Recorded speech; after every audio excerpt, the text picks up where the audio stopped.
ദൈവത്തിൻ്റെ കരുതലും പരിപാലനവും അത് ശ്രേഷ്ഠവും വിശാലവുമാണ്. മാനുഷിക ബുദ്ധിക്കും കണക്കുകൂട്ടലുകൾക്കും മേൽത്തരമാണ്.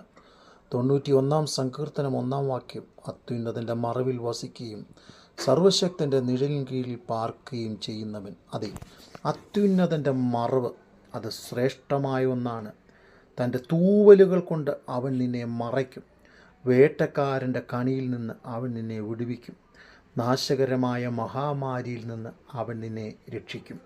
അതെ, ജീവിതത്തിൻ്റെ ഏത് പ്രതിസന്ധിയുടെ ഘട്ടത്തിലൂടെ നാം കടന്നു പോയാലും എല്ലാ പ്രതിസന്ധിയുടെയും നടുവിൽ തൻ്റെ തൂവലുകൾ കൊണ്ട് മറയ്ക്കുന്ന ഒരു ദൈവമുണ്ട്. 31 സങ്കീർത്തനം 20 വളരെ വ്യക്തമായി നമ്മെ പഠിപ്പിക്കുന്നു. നീ അവരെ മനുഷ്യരുടെ കൂട്ടുകെട്ടിൽ നിന്ന് വിടുവിച്ചു, നിൻ്റെ സാന്നിധ്യത്തിൻ്റെ മറവിൽ മറയ്ക്കും. നീ അവരുടെ നാവുകളുടെ വാക്കാണത്തിൽ നിന്ന് രക്ഷിച്ച് ഒരു കൂടാരത്തിനകത്ത് ഒളിപ്പിക്കും. അതെ, മനുഷ്യരുടെ കൂട്ടുകെട്ടിൽ നിന്നും മനുഷ്യരുടെ ചതിയിൽ നിന്നും ദൈവം നമ്മെ വിടുവിക്കും.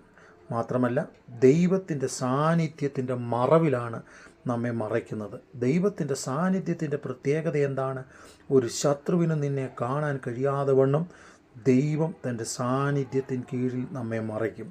നീ അവരുടെ നാവുകളുടെ വാക്കാണത്തിൽ നിന്ന് രക്ഷിച്ച് ഒരു കൂടാരത്തിൽ ഒളിപ്പിക്കും. അതെ, പതിയിരിക്കുന്ന സംസാരിച്ച് നമ്മെ ഒതുക്കിക്കളയുവാൻ, ഇല്ലായ്മ ചെയ്യുവാൻ ശ്രമിക്കുന്ന അനേകർ നമ്മുടെ മുമ്പിലുണ്ട്.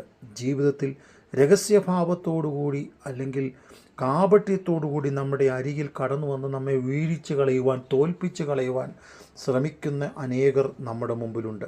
എന്നാൽ അതിൻ്റെ നടുവിലെല്ലാം അത്യുന്നതൻ്റെ മറവ് നമ്മെ സംരക്ഷണമായി പരിപാലിക്കുന്ന ഒന്നാണ്. ജീവിതത്തിൻ്റെ ഏത് സാഹചര്യത്തിലൂടെ നാം യാത്ര ചെയ്താലും നമ്മെ നടത്തി പരിപാലിക്കുന്ന ദൈവത്തിൻ്റെ കരുതലുകൾ മറക്കാതെ ദൈവത്തിൽ ആശ്രയിച്ച് മുൻപോട്ട് പോയാൽ ആർക്കും നമ്മെ അവൻ്റെ കരത്തിൽ നിന്ന് പിടിച്ചു പറിച്ച് എടുത്തു പോകുവാൻ കഴിയത്തില്ല. കാരണം തൻ്റെ കരം വിശാലമായ കരമാണ്, തൻ്റെ കരം ശ്രേഷ്ഠമായ കരമാണ്, തൻ്റെ കരം വിടുതലിൻ്റെ കരമാണ്, തൻ്റെ കരം അത്ഭുതത്തിൻ്റെ കരമാണ്. അത് നമ്മെ വിടുവിക്കും. അവൻ്റെ മറവ് തൂവലുകൾ നമ്മുടെ ജീവിതത്തിൽ സംരക്ഷണവും വിടുതലും നൽകും. ദൈവം നമ്മെ സഹായിക്കട്ടെ.